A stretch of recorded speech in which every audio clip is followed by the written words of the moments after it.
Baik, kita sudah belajar tadi. Jadi untuk pelajaran pada minggu ini sebagai filter menyaring pendapat-pendapat filosofi, filsafat, pandangan-pandangan dari luar itu, makanya dikatakan firman Tuhan, pandangan Alkitab. Jadi kita yang belajar di dunia luar, selama kalau ilmu itu bertentangan dengan firman Tuhan, jangan lagi diterima.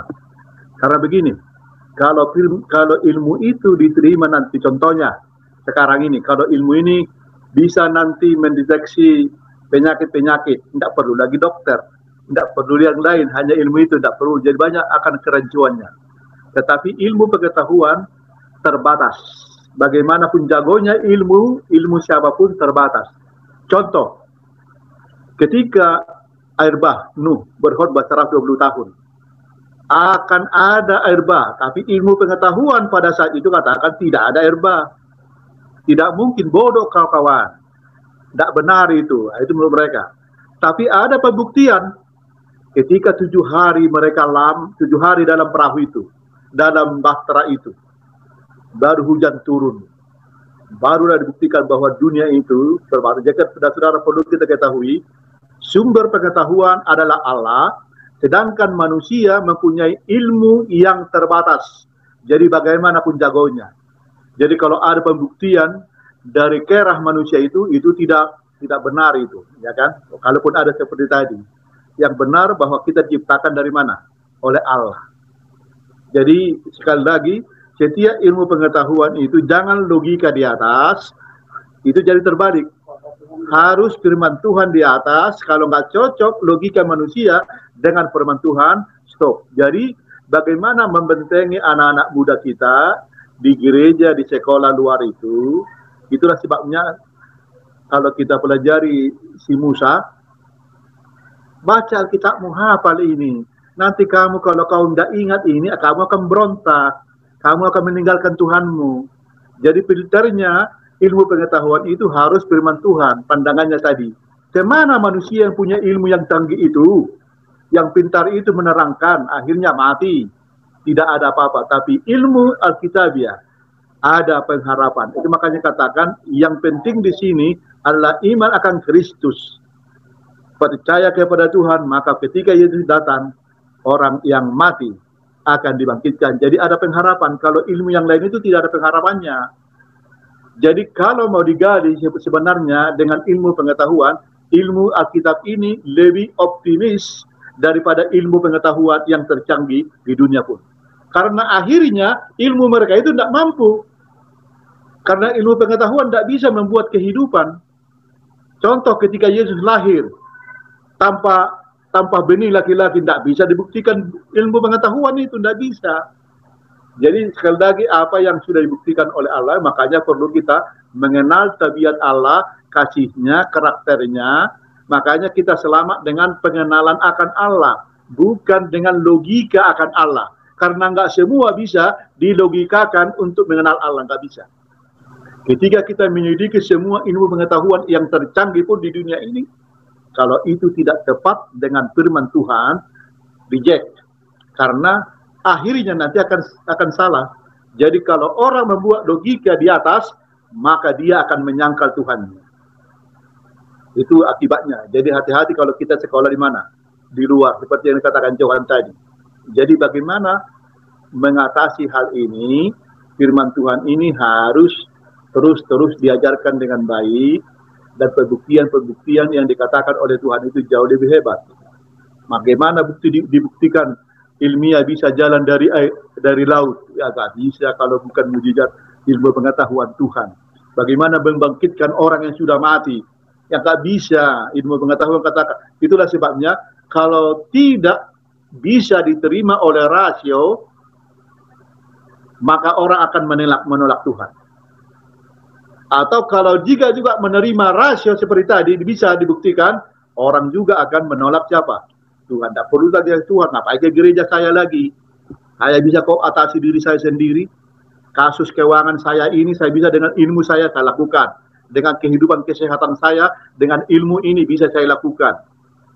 Jadi ilmu ini sudah dinyatakan oleh firman Tuhan, ada filter firman Tuhan. Jadi saudara-saudara sekalian, seperti yang Pak Popela katakan tadi, memang harus firman Tuhan itu filter, tidak ada yang lain. Dan sudah bisa kita buktikan dari pelajaran ini, ilmu pengetahuan terbatas. Secanggih-canggihnya apapun. Tapi juga jangan lupa, setan yang datang dari surga dilepaskan ke dunia ini, orang pintar. Makanya dia putar-putar ilmu itu mengacaukan otak kita. Jadi supaya kita tidak kacau, ada nasihat, baca firman itu. Bacalah pengorbanan Yesus, pengenalan bagaimana Tuhan mencintai saudara, bagaimana Tuhan memelihara kita, bagaimana Tuhan menolong kita. Nah, kalau ini kita baca setengah jam setiap hari, akan menolong kita keluar dari ragu-ragu oleh karena ilmu pengetahuan yang sedang canggih sekarang ini. Jadi ini filternya firman Tuhan. Biarlah firman Tuhan kita buat menjadi acuan, memfilter semua pandangan dunia. Karena pada akhirnya, pandangan dunia apapun canggihnya, tidak bisa menjadi solusi kehidupan yang kekal itu. Terima kasih. Baik, terima kasih Pendeta Simanjuntak. Jadi kembali ya, kita harus jadikan firman Tuhan itu sebagai filter ya. Jadi bukan salah juga kita kalau ingin mengambil pendidikan bagi anak-anak kita yang mungkin tidak ada di sekolah-sekolah kita ya. Tetapi kita harus tanamkan itu filter dan kita harus jaga terus ya, karena lebih banyak tantangannya.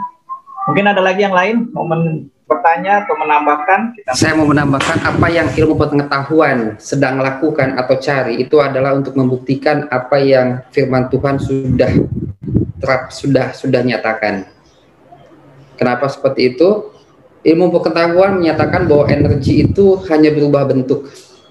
Tetapi ilmu pengetahuan belum pernah bisa menjelaskan bagaimana energi itu dari tidak ada menjadi ada. Jadi ilmu pengetahuan itu sebenarnya adalah hanya mencoba untuk menyampaikan apa yang kebenaran Tuhan telah sampaikan kepada dunia itu. Makanya fisika itu kan hanya mengikuti atau mempelajari apa? Ilmu daripada alam tersebut. Lalu ilmu pengetahuan juga belum bisa, ilmu pengetahuan bisa menyatakan 24 hari, bisa menghitung waktu 24 hari. Bisa menghitung 1 tahun, tapi ilmu pengetahuan belum bisa menyatakan dari mana datangnya 1 minggu. Jika bukan dari proses penciptaan. Kalau tadi teman-teman Yohan bilang, memang kita ini lama-lama datangnya dari mana? Kita perubahan daripada monyet atau simpanse. Ilmu pengetahuan hanya bisa melakukan evolusi dan revolusi, tetapi belum bisa membuktikan bagaimana penciptaan. Artinya dari yang tidak ada menjadi ada. Jadi sebenarnya kalau kita lihat banyak memang filosofi yang muncul, tetapi kalau kita bandingkan atau kita contohnya kita challenge mereka lebih jauh, apakah filosofi kamu bisa menyatakan sesuatu yang berhubungan dengan kebenaran Alkitab? Mereka nggak akan pernah bisa. Mereka nggak akan pernah bisa. Karena apa? Sejarah dunia menyatakan bahwa banyak kejadian di dunia ini yang mendukung peristiwa-peristiwa Alkitabiah. Banyak sekali. Banyak sekali peristiwa air bah pun bisa didukung oleh sejarah dunia. Ya. Jadi kadang memang di dunia ini orang tidak mau melihat secara keseluruhan. Dia hanya mau bermain dengan pikirannya sendiri, dia menyatakan sesuatu. Makanya disebutkan ada tesisnya, tesis pikirannya seperti apa. Ada juga antitesis yang menentang hal tersebut. Tapi kalau kita lihat sejarah air bah bisa dibuktikan di dunia ini. Artinya apa? Cerita Alkitab ada, benar. Bagaimana bisa ada Bahtera Nuh di gunung? Ya kan? Disampaikan bagaimana bisa dikatakan halnya bahwa ada akar tanaman itu yang di gunung yang ditemukan, padahal dia tuh harusnya ada tanaman di pantai. Itu semua tidak bisa dibuktikan oleh ilmu pengetahuan. Jadi sains sebenarnya sedang bergulir untuk membuktikan satu pemikiran. Pemikiran apa? Pemikiran itu semua akan mengacu kepada kebesaran Tuhan yang sudah dinyatakan melalui kebenarannya. Ya, jadi kebanyakan yang terjadi adalah filsafat-filsafat tersebut karena permainan pikiran manusia itu sendiri yang tidak banyak didasari oleh fakta-fakta yang ada, ya kan? Itu yang harus kita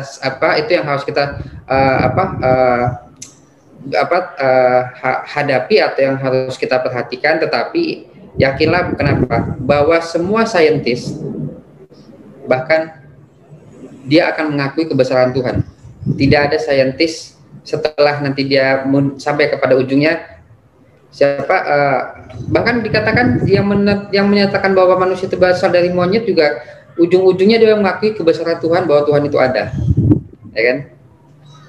Charles Darwin, dia mengakui bahwa Tuhan itu ada. Jadi kalau kita masih ada yang masih mencoba begitu, ya silahkan saja, ya kan? Tetapi apa? Kita yakin bahwa pengetahuan akan kebenaran yang sudah ada sama kita, itulah yang menjadi satu pegangan yang tidak boleh kita lepaskan, karena apapun yang ada di dunia ini nanti semua akan kembali kepada kebenaran tersebut. Terima kasih.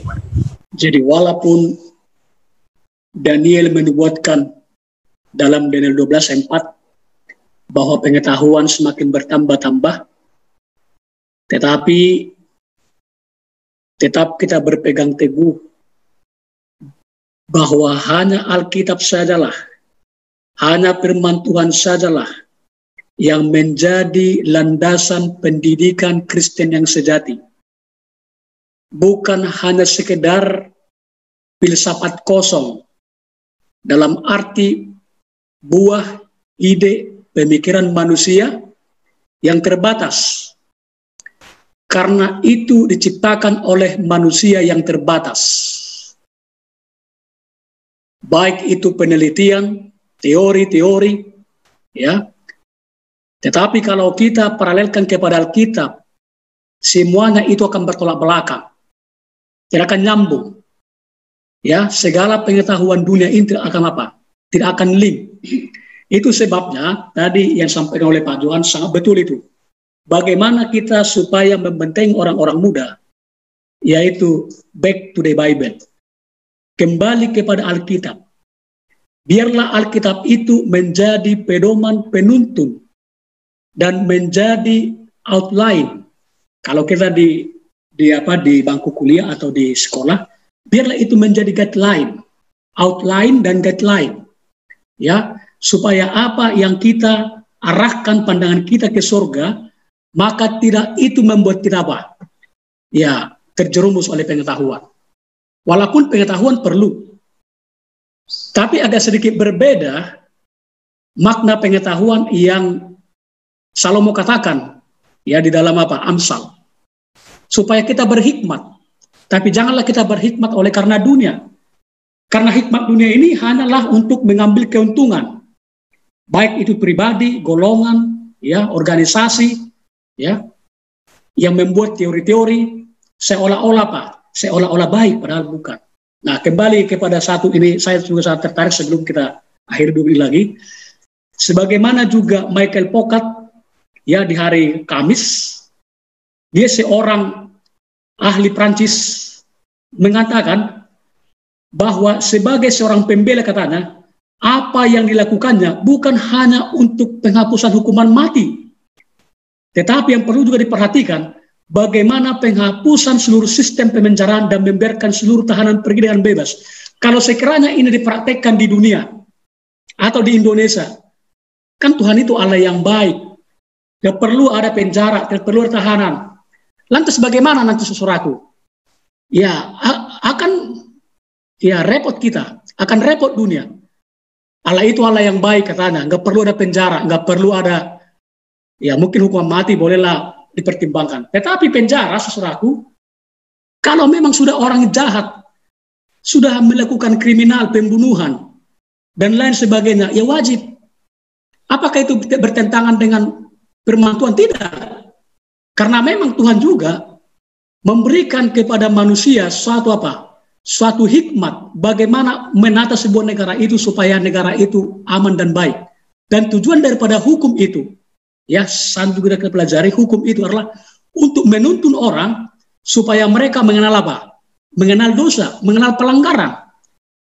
Ya, karena dosa adalah pelanggaran terhadap apa? Hukum-hukum. Terutama hukum Allah. Jadi saudaraku, saya pun tidak setuju dengan apa dikatakan oleh ahli Prancis ini. Kalau Allah itu Allah baik, nggak perlu ada apa? Ada penjara. Saudaraku bayangkan, kalau setiap hari ini terjadi, kita mengatakan demikian, saudaraku, orang akan semena-mena. Sedangkan ada aturan yang dibuat Dan itu sesuai dengan apa? Kaidah-kaidah dalam Alkitab dilanggar juga. Jadi saudara dalam Tuhan, ada saja yang harus kita perhatikan. Ya, kita harus bijak di dalam menelaah setiap pemikiran, filsafat, ya. Itu filsafat pemikiran, ide-ide, kreativitas manusia, supaya kita jangan ya menjadi lemah. Apalagi kalau kita lebih mengedepankan pemikiran-pemikiran manusia, pengetahuan dibandingkan dengan apa? Alkitab. Jadi buatlah Alkitab ya sebagai buku pendidikan, ya sebagai mata pelajaran yang akan terus menuntun kita. Karena hanya dengan inilah maka kita boleh apa? Boleh mendapatkan keselamatan, bukan kepada ilmu pengetahuan. Karena ilmu pengetahuan hanyalah manusia yang belaka, manusia yang apa? Yang panah menciptakan itu. Jadi biarlah Tuhan menolong kita yang terus supaya ini menjadi satu pedoman, petunjuk bagi kita bahwa pendidikan dan hukum Allah haruslah menjadi panglima di depan dalam hidup kita. Terima kasih Pak Pupela, pelajaran yang bagus.